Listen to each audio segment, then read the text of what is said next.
Okay. Good morning, everyone. Welcome to the ball. We're going with a new look at the church. This is going to be permanent. This was my suggestion. So we're all about flamboyant and celebrating diversity. It's 8 o'clock. We are on the air. Yes. Hello, everyone. Okay, so we are preparing for a service of quiet reflection. So, again, the balloon should help, bringing your attention inward. And so, as we come together this morning with this shared intention of waking up, we recognize this impulse deep within our own consciousness, this drive to be one with reality, this need to return to love, like rivers returning to the ocean. We have this deep feeling, this urge, this drive, this volitional impulse to come home, to rest. And so we gather this morning for this Sabbath rest, for this ceasing from all the work of the lower mind and ego. We want to be still this morning. And in coming into the stillness, we realize that there is another life to be lived, this abundant life, a life filled with radiance and joy, creation, and true joining with all living things that is found in the silence, in the rest. So we want to awaken to this deeper life, this bigger life.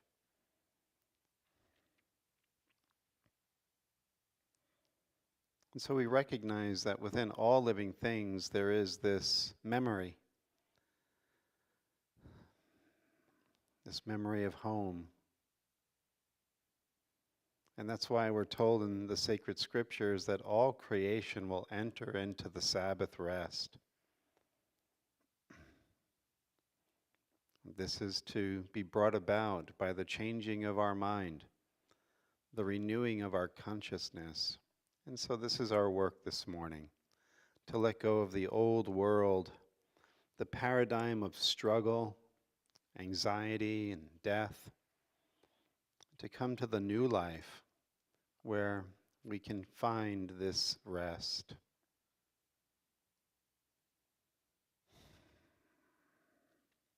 And so it is.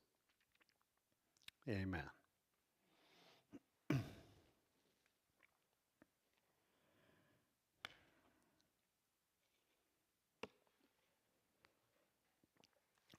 So when we get on the spiritual path, we are familiar with how things become increasingly more paradoxical.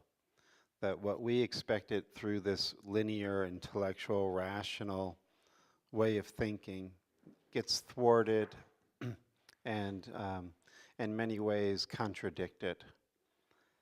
And we begin to adapt or adjust our expectations, and we begin to realize that linear logic and our conditional way of thinking and all of our judgments about what we thought was real and true, they begin to have to undergo a major renovation. And so in this process, there is a lot of uneasiness as we transition from the old paradigm to the new. That when we're used to a certain way of being, we become increasingly identified with this perspective of routine and habit. And we are in a place of hypnotic sleep, that we don't realize that deep within us is another way of thinking and being just waiting to hatch. And there's these two parts of the mind that we're dealing with.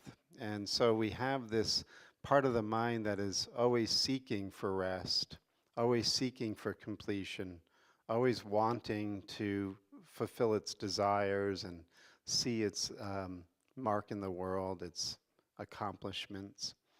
And then there's the other part of the mind that's very still and very quiet. It's the witnessing state. And the great seers of the ancient world of India, they recognized this with the two birds sitting on the tree, a very familiar metaphor or illustration from Vedanta. One bird is always still and watching, very quiet, and that's referred to as the Supreme Self. And the other bird is constantly flitting about, going from branch to branch, seeking but never finding its rest.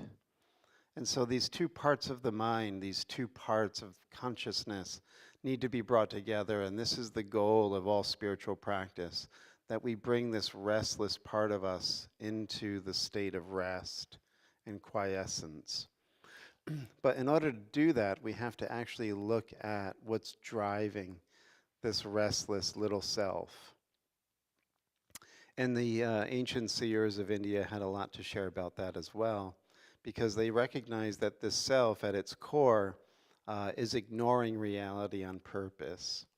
Right? That's what the Sanskrit word avidya means. It's not just ignorance, like you just don't know. It's a willful denial of self-knowledge. It's a wanting to avoid who you really are. So there's a part of the mind that has become completely identified with ignoring reality. And the seers say that from that grows the ego. The ego is birthed out of the denial of God or the denial of reality. And so it says in the Yoga Sutras of Patanjali and the Vedanta that this tree grows out of the soil of ignorance, this tree of ego. And it branches into two main ways of operating. It loves and is attracted to certain things, and it hates and wants to avoid other things. And so these two drives or impulses of wanting and avoiding, loving and hating, lusting and attacking, these are the operations of the separate self that is constantly flitting about on the tree of the world. And so these two drives are often accompanied with another ego aspect, and that is that we are always looking to protect the body and keep it safe, because the body is the symbol of the ego, and wrapped up within the body is this fear of dying, this fear of extinction, this fear of annihilation. And so these are the aspects: ignorance, ego, love, hate, and the fear of death. Right? These five are referred to in the teachings of the East as the kleshas. And the word klesha means tormentor. So these are the five tormentors, which is implied then that the separate self is in constant torment. Because as it says in A Course in Miracles, the ego's adage is seek but never find. Right? You are seeking for fulfillment but never finding it. And that's why it's constantly at a state of unrest. It's never settled. It's never in a state of peace. So we recognize this when we are in our identity as the body, and we see that there can be another way. And the only other way would be a change of consciousness. You can't change the nature of the ego. You can't fix the ego. And this is usually the go-to, yeah? This is what we try to do as a constant way of reparation, that there's something wrong with me, and this me is real, and what do I have to do to change me? Or who needs to change so that the me is happier, right? One or the other.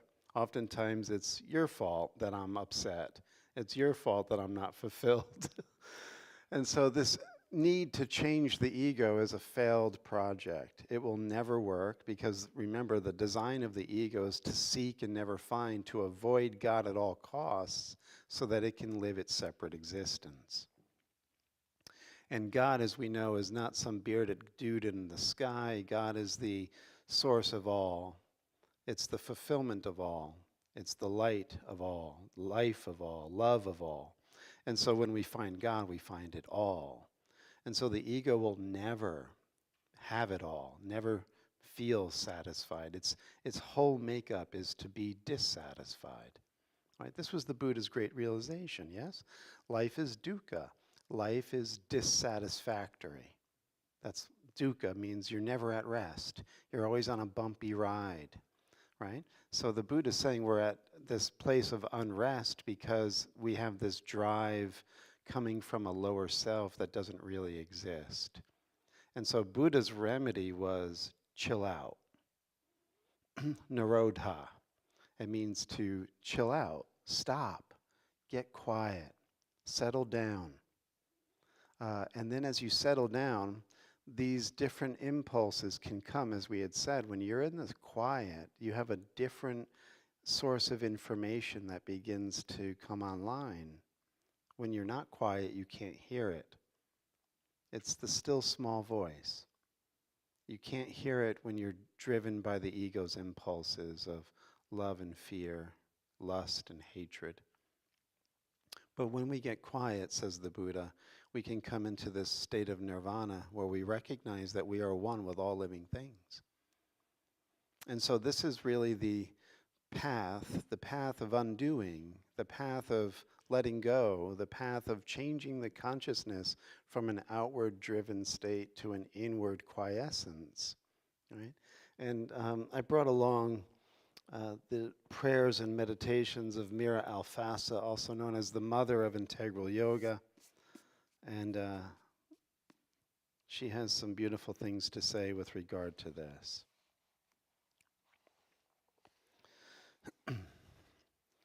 This is March 1st, 1914, in her entry.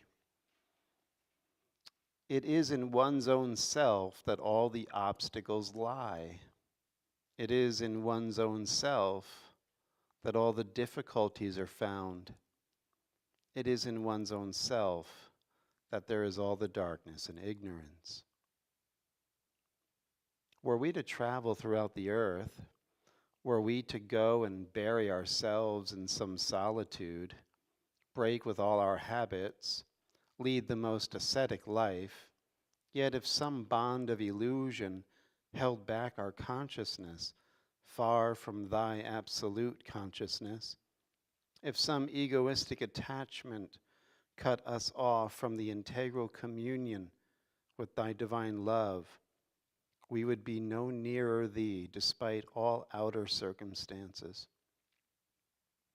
Can any circumstances be considered more or less favorable? I doubt it. It is the idea we have about them which enables us to profit much or little by the lessons they give us. O Lord, I implore thee, grant that I may be perfectly conscious and master of all that constitutes this personality, so that I may be delivered from myself, and thou alone mayest live and act through these multiple elements. To live in love, by love, for love, indissolubly, oh my goodness, indissolubly, oh God, that's a tongue twister. You get it, right? Indissolubly united to thy highest manifestation, always more light, more beauty, more truth. So it has nothing to do with the outer circumstances, right? It has to do with, are we interpreting them in terms of healing our mind, or are we interpreting them in terms of binding our mind to the appearances, to the pursuits of our lusts or our hatreds, right? It's how we're using the environment. The world, completely neutral. But if we're driven by the identity of the ego and its needs and its avoidances, we are misusing the environment. We're misusing all of our relationships.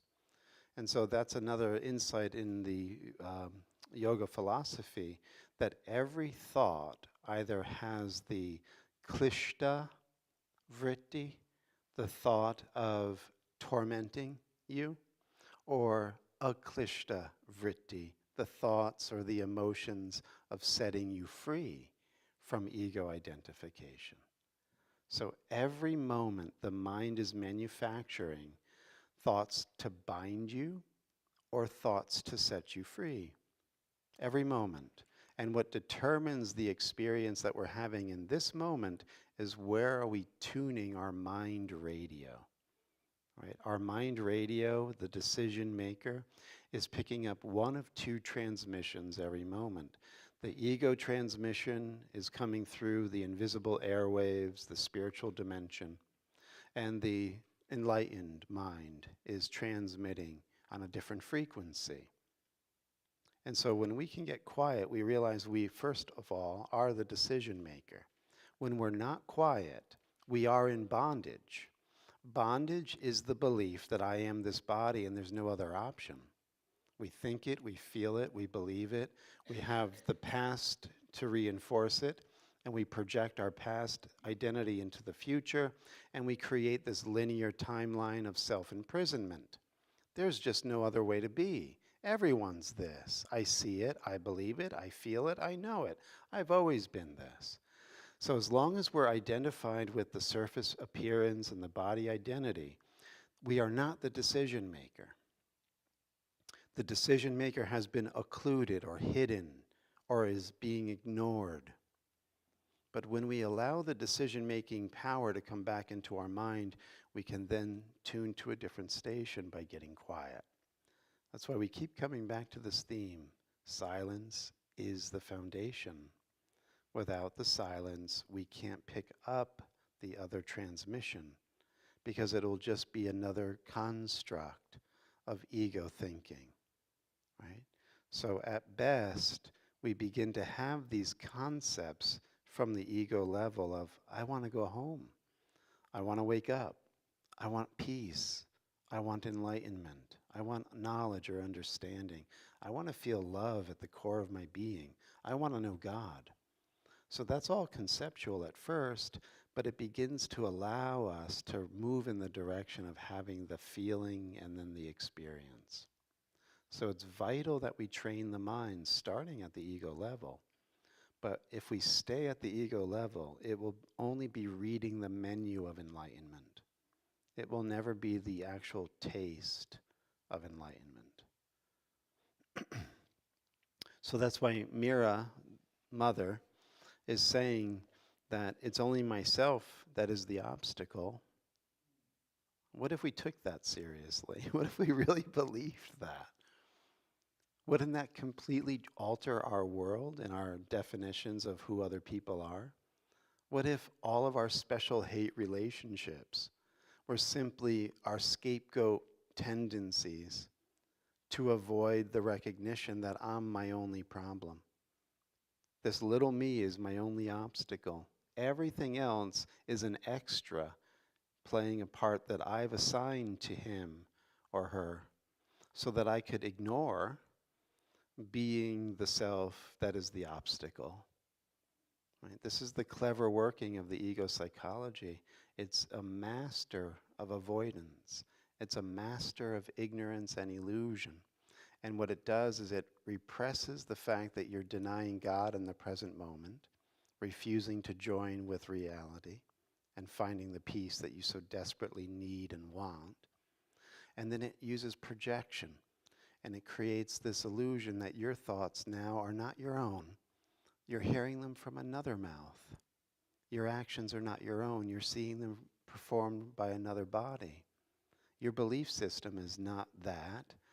It's been denied. You see it coming at you and you want to attack it, hate it, judge it, condemn it.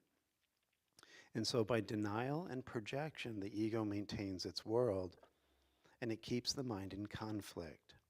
And because we're always in a state of dis-ease or disquiet, we are constantly moving to try to change it. And it will never happen at the ego level. The ego is the problem. The separate self is the problem. There's no use in trying to fix it. And everyone is doing this. Even though we love them deeply and care about them in their struggles and their confusion and their pain and their victimhood and their problems, they're doing it all to themselves.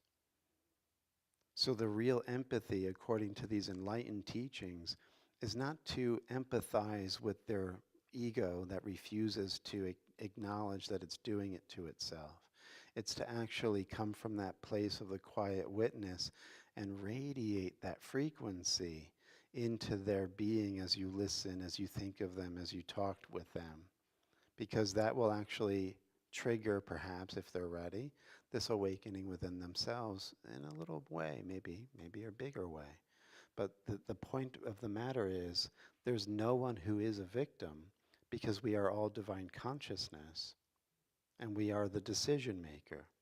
We can be ignoring that and avoiding that, but it doesn't change the fact that we are that. And once we accept that and know that the choice is between ego or the spirit, no one and nothing in this world can affect us, no matter what the appearances may be. Because we have now accepted our true nature can then go and make the path straight before us. We will watch the Spirit work in our life because we're no longer the false doer, right? Right? The false doer is one of the tormenting beliefs, right? The ego is ahankara in Sanskrit. Ahankara means the one who's the I doing things. So the one who thinks they have to do something is part of the whole tormenting paradigm. That's why we chill out, we get quiet. Narodha, go still. Then actions will flow. You'll be very active in the world, but not from the limited perspective, not from the false I, but something preternatural, eternal, divine will be moving through you, right? Because you have stopped resisting and avoiding it, right? So getting quiet, getting still, is also feeling into all of the places, psychological, emotional, and physical, where we're gripping. And we have to relax, right? The image that's been given before is that the ego is really this identification. And when you begin to relax and you open up this clenched fist, you realize there was nothing in it. The ego was the belief that you actually were clenching onto something. But when you finally, through this process of letting go and relaxing and giving up all thoughts that hurt, your mind opens. You open the hand of thought. And then the mind can be at peace because it realized it's freaking out over nothing. It's freaking out over these hallucinations. And now it can relax. There's no monster under the bed. The curtain is not a dragon. Right? This was all something that a child's mind was making up. And now that we can relax, we come back to the ground of being. The ground of being is where we rejoin the ancient wisdom, the insight, the truth. And Mother has something to say about that.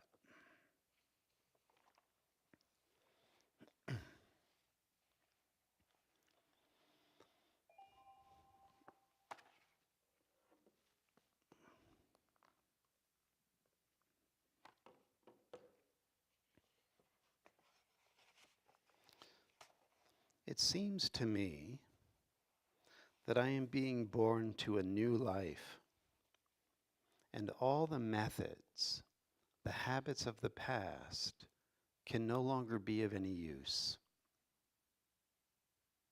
It seems to me that what I thought were results is nothing more than a preparation.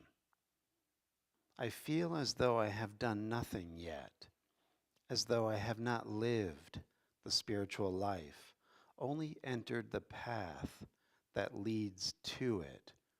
It seems to me that I know nothing.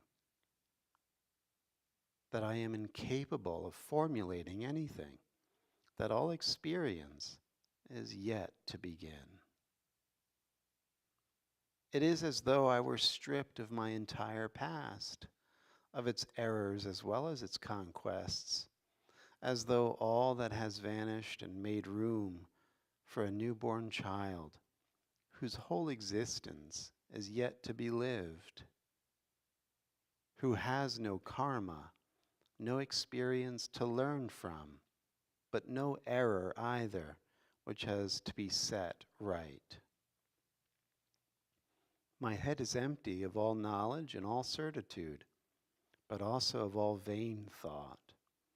I feel that if I learn how to surrender without any resistance to this state, if I do not try to know or understand, if I consent to be completely like an ignorant and candid child, some new possibility will open before me. I know that I must now definitively give myself up and be like an absolutely blank page on which thy thought, thy will, O Lord, can be inscribed freely without any danger of deformation. An immense gratitude rises from my heart. It seems to me that I have at last reached the threshold I sought so much. Right? So this was spoken when she was quite an accomplished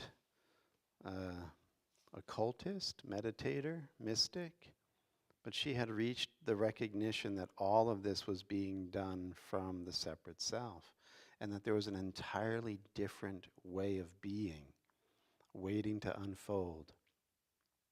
That's why sometimes we feel like when we're on the spiritual path, we're making progress, we're doing it, we're seeing results.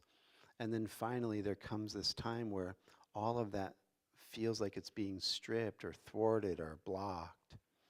And it's only because what we thought was the progress was really the ego trying to go on the path with us. And we come to a place of what seems to be utter and total failure, where we come to a place of not knowing, right? And that's why he'll say in this teaching, of Course in Miracles, that the path is where we will slowly have to relinquish all of our judgment. And this is done slowly, not because it has to be, but because we are so reluctant to do this, to relinquish our judgment. We think we know.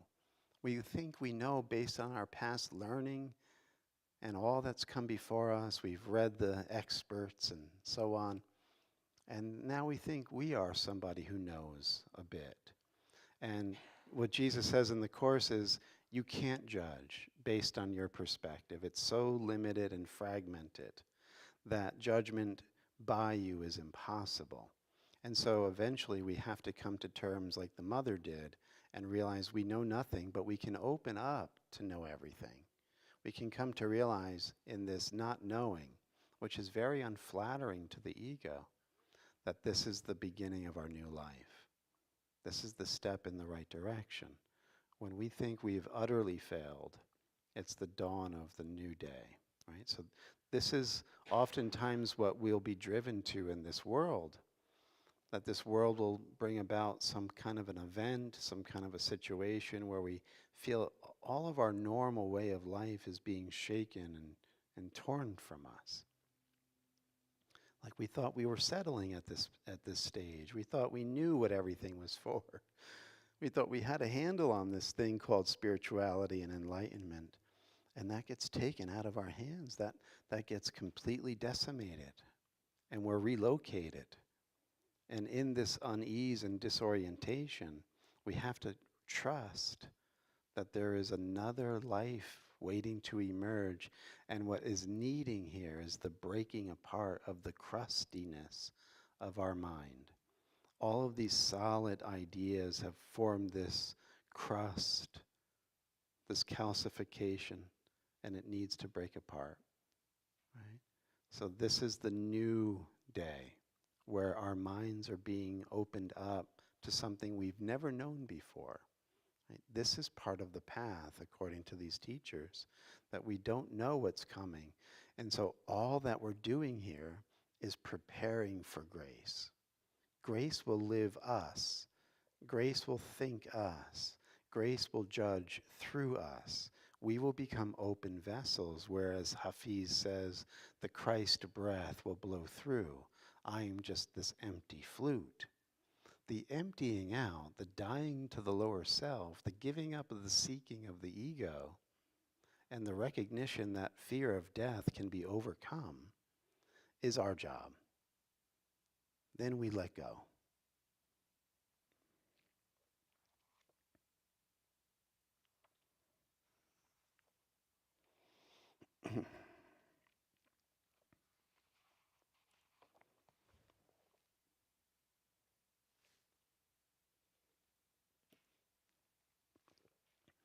A little bit from Joel Goldsmith. So we were just hearing from the mother that this new consciousness that's going to come into birth when we are ready to let go of the old has no karma, right? So Joel is talking here about karmic law. And he says, as a man thinketh in his heart, so is he. That is not God. That is karmic law, which came to be known as God. It never was God. As John realized when he revealed that the law was given by Moses, but grace and truth came by Jesus Christ. There is a great difference between the grace and truth of Christ Jesus and the law of Moses. There is a world of difference between karmic law and God. And while it is necessary for everyone to know and understand karmic law, it is also vitally necessary that one go beyond this age-old law into the realm of grace. We shall never accomplish this by violating karmic law, but only by understanding its meaning and place in our life. So what he's basically getting at is what we said earlier, that the ego in some way will be trained, right? You're going to get the concepts of spiritual training, right? Things that move you towards freedom, thoughts that liberate, thoughts that honor life, thoughts that are compassionate, thoughts that do no harm, thoughts of loving kindness. These are happening at the ego level, but they're honoring the deeper principle of divine unity, right, which is eternal. But the karmic law will punish thoughts that violate or harm life, that encroach on other people's boundaries, that are lying and deceitful and cheating, right? It's kind of the idea of the 10 Commandments. So we're operating within karmic law to bring ourselves into attunement to grace, right? We're preparing for grace. Grace will take over once the preparation has been done. Joel is saying, don't think that you can violate karmic law. You'll thicken the bars on your prison if you think you're exempt from karmic law. You will cause further pain for yourself and others if you don't honor the moral hardwiring at this level of the universe.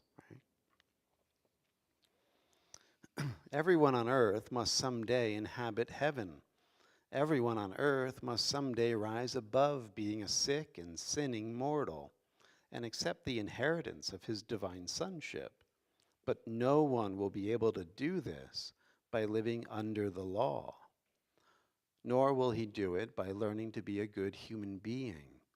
It cannot be accomplished merely by some human form of worship, nor by becoming honest or moral. Those are only first steps. Only by losing our carnal desires, our mortal, selfish human desires, do we prove that we are making advances toward a higher state of humanhood. Ultimately, there comes a day when we actually attain a realization of the Spirit of God that dwells in us, when we come face to face with it, when it touches us on the shoulder.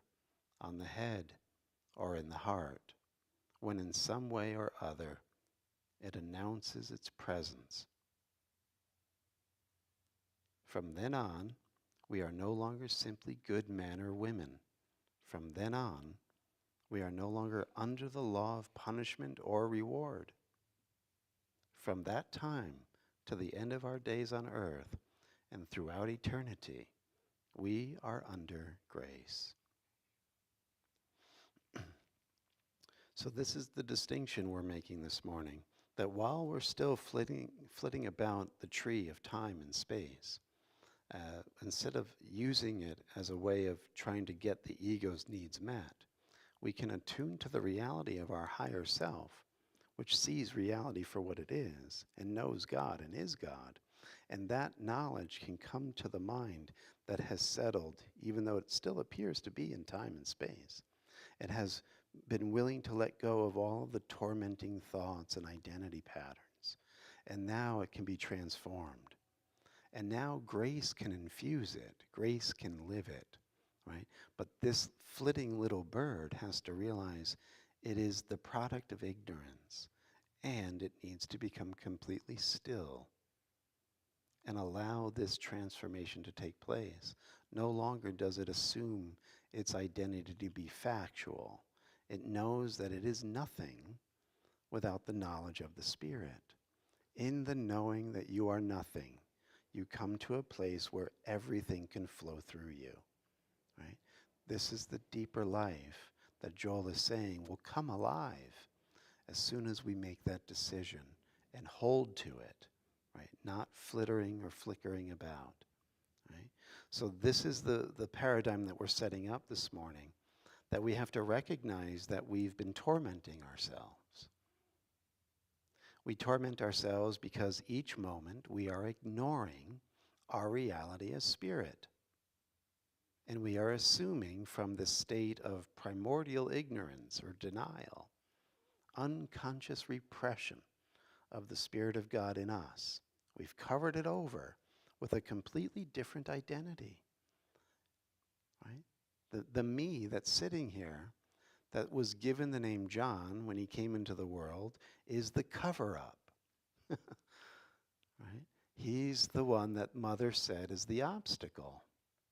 And so is your birth, name, and story. That's the only obstacle.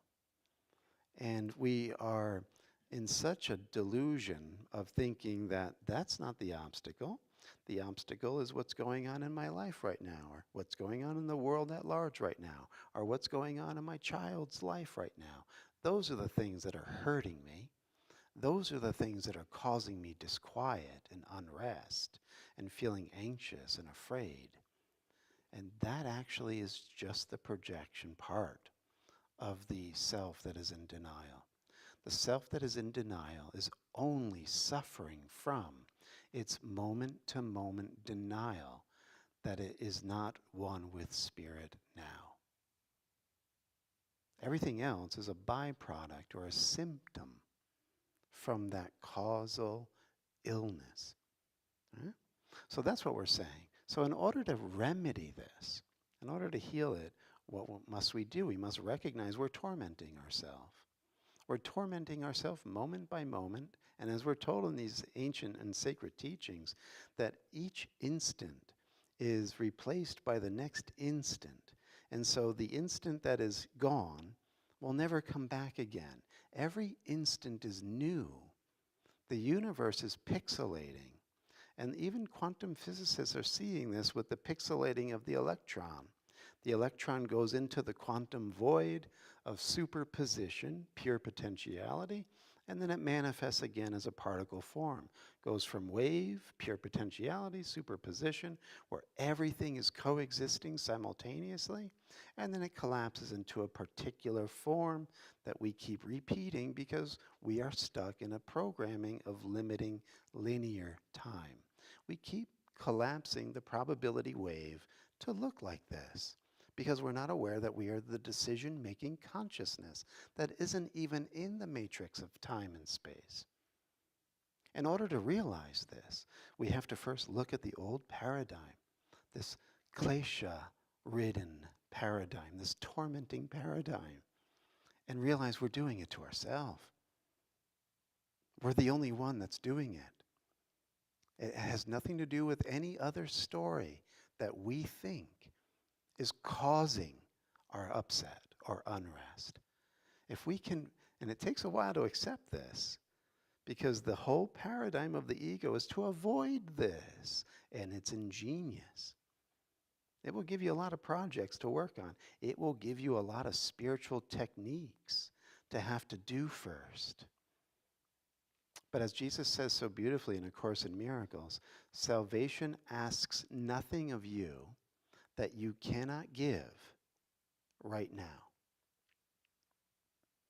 In other words, you can come into the state of freedom and bliss and peace right now if you would realize you're doing it all to yourself, and there is one who is with you, right, that higher part of you, that can undo it if you just make the decision truly, unequivocally, genuinely, sincerely.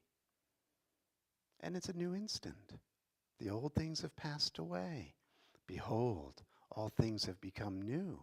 I am a new creation in Christ Jesus. This was Paul's realization, yes. So this is the paradigm we're working on. We're realizing we've been tormenting ourselves. No one else is to blame, and we can undo it now.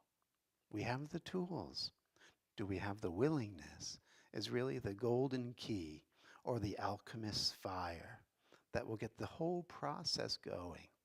This willingness to let the world of attack and disappointment go.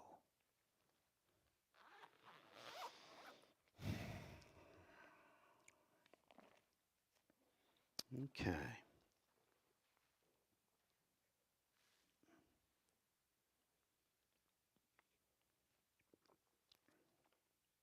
So just watch how quickly the flitting mind comes to rest again on the body identity. Right? We have glimpses. We might for a moment get above the cloud coverage of our limiting beliefs and disturbing emotions for an instant. You know, I am not within the matrix of space and time. I am the eternal decision maker, that I can choose to free myself from this torment. And then the next instant, okay, what's next? I'm back. Whew, man, won't that guy shut up?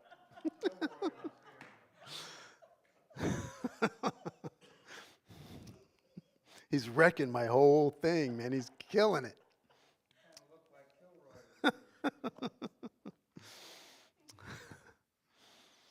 Right, Mr. Roboto. So, lesson 23 of A Course in Miracles.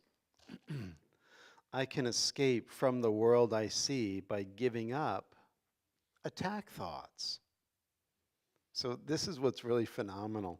You know, Lisa and I were just looking at BBC Earth, right? That's what we were looking at. And, you know, you're watching this nature program. And, you know, we've been involved in the course for some time now, so we can really see it no matter what you're looking at. But this is obvious. Everything is operating, as the Course says, based on the laws of death. So we're watching these crabs that have to leap from rock to rock on this rocky coastline as the waves are coming in to go to their feeding ground, which is about a half a mile away. And in between the leaps of the rocks are the moray eels and the octopuses that are waiting to grab them as they land on the next rock, and they're done. And then they finally, if they do make it through that obstacle course of death, get to eat the little plants that are growing far beyond. And then they have to do this inside of 2 hours because the tides are going to come back and wash out that plateau of little grassy area. And so they can't be there when that happens, and they have to make their way back. And that's their feeding every day. And you could see, like, when the crabs are like, I got to get out of here. You know, I'm going to make it. I got to get to the next rock. And then the moray eel comes, and it's just a horror show, right? It's a horror show. And then you watch the birds that are just hatching on the beach, and they're trying to learn how to fly. And then when they get to too tired, they land on the ocean and they're resting, and then you have the fish that come and eat the birds. So everyone's a murderer. Everyone's a killer. And so when you look at it, even the trees that are growing in the forest, their roots are going underground and choking out other root systems of other trees so that they can get the resources, right? Everything is killing everything in order to live. So that's why Jesus says the idea for today contains the only way out of fear that will ever succeed. Nothing else will work. Everything else is meaningless, but this way cannot fail. Every thought you have makes up some segment of the world you see. It is with your thoughts, then, that we must work if your perception of the world is to be changed. Now listen. If the cause of the world you see is attack thoughts, you must learn that it is these thoughts that you do not want. There is no point in lamenting the world. There is no point in trying to change the world. It is incapable of change because it is merely an effect.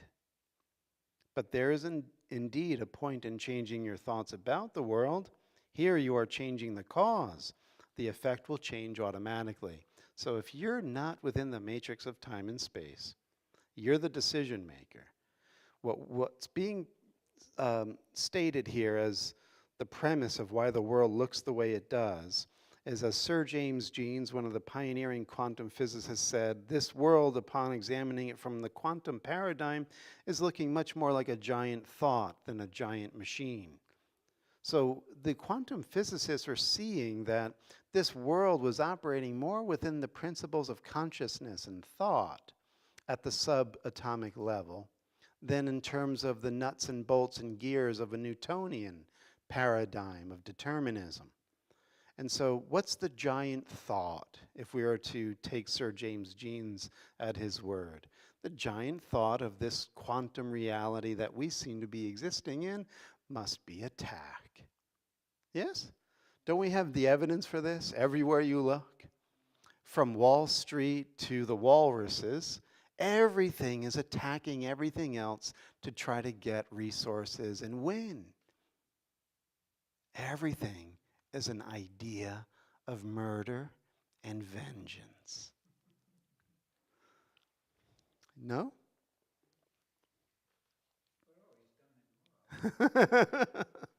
So, how do we change this paradigm? We can only change this paradigm at consciousness, because the world is simply mirroring our consciousness. What we expect to see, we collapse the wave of superposition, of pure potentiality, and then it shows up in a particular way, and that's what we perceive. We perceive what we expect. We perceive what we want.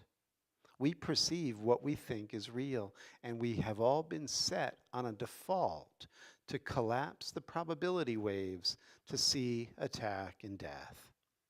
That's this premise here. And the only way to change the world of death is to change your consciousness. I can give up the world of attack by giving up my attack thoughts. I can give up death by giving up my thoughts of death. Right? And we've been making a tiptoe approach to this with new thought and all of these paradigm shifting ideas like quantum mechanics and Unity Church and Joel Goldsmith and A Course in Miracles and integral yoga. These have all been coming in as the symbols and reflections of consciousness waking up to itself and remembering its power. So he says then, here you're changing the cause. The effect will change automatically. The world you see is a vengeful world, and everything in it is a symbol of vengeance. From trees to, Venus flytrap plants. Everything is a symbol of vengeance. Each of your perceptions of external reality, listen to this, Each of our perceptions of external reality is a pictorial representation of our own attack thoughts. Right? This is good news. This is good news because we can stop it now at the source level, the causal level. One can well ask if this can be called seeing.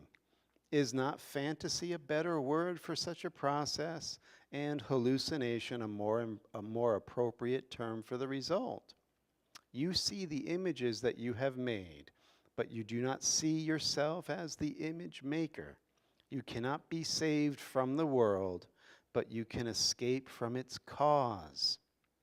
This is what salvation means. For where is the world you see when its cause is gone? Vision already holds a replacement for everything you think you see now. Loveliness can light your images and so transform them that you will love them even though they were made of hate. For you will not be making them alone. The idea for today introduces the thought that you are not trapped in the world you see because its cause can be changed. This change requires first that the cause be identified. That's what we've been doing for 50 minutes. Identifying the cause of the world that we see, this flitting ego that is denying, ignoring, and attacking God. Then, the next step is let it go. You don't want to keep making this your identity moment by moment. You want to open to what the mother was saying is this new consciousness where you don't know it, but it's going to come for you. It's a life that you haven't lived yet. And there's no way that you can track it or expect to know what it's about. You don't understand this. But you can let go of the old and open like a child with wonder and acceptance for the new to dawn. And then he says, then it will be replaced. The first two steps in this process require your cooperation. The final one does not. Your images have already been replaced. By taking the first two steps, you will see that this is so. So now he wants us to do this practice, which I would ask that you set aside any distractions and prepare for yourself for this. So he first says, look about you in the room and repeat today's idea slowly to yourself, which is, I can escape from the world I see by giving up attack thoughts. Then, as you look around and repeat that idea, I can escape the world I see by giving up attack thoughts. Close your eyes. And then begin to search your mind for as many attack thoughts as occur to you. Let them come up one by one. See the attack thoughts that you have, one by one, examine it, and then say to it, I can escape from the world I see by giving up attack thoughts about blank, person, place, or situation. And then go on to your next attack thought.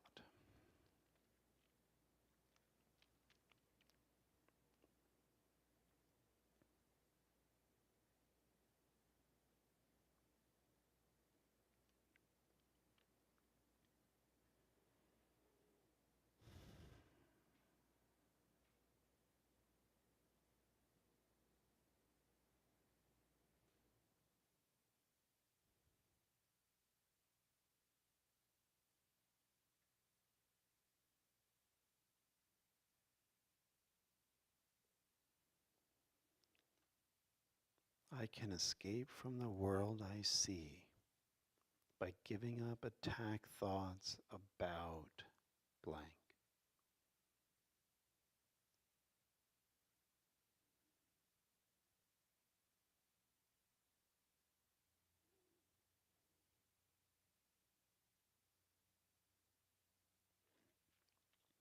And he says, also include attack thoughts that seem to be coming at you, not just from you, because both forms of attack thoughts are what you're here to give up, being the cause that you are.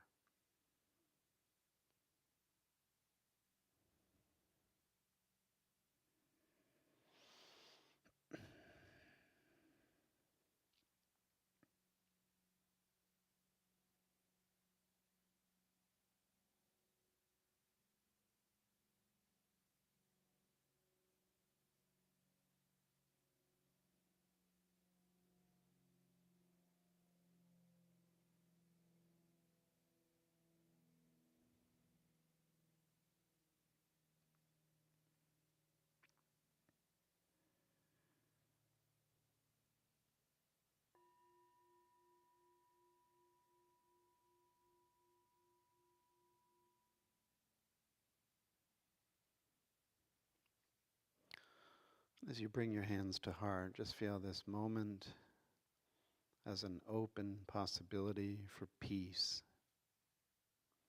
to become present and infuse your future.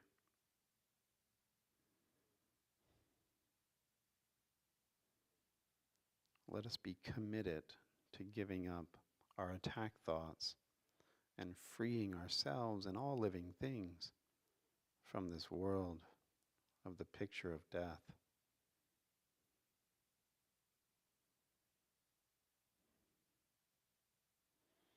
We are grateful for that higher part of us that has called us to this moment and has helped us hear this call to wake up and to free ourselves from this self-imposed self-attack.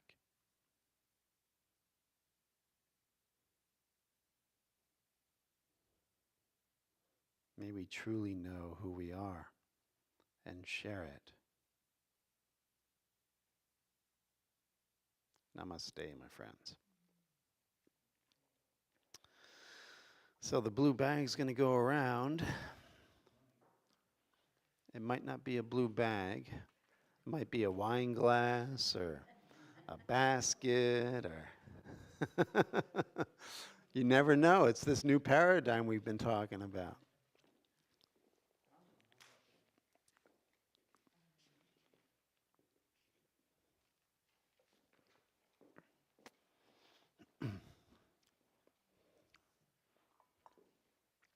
If you're joining on Facebook or YouTube, remember you can click the link below and donate to the 8 a.m. service. We are very grateful for that.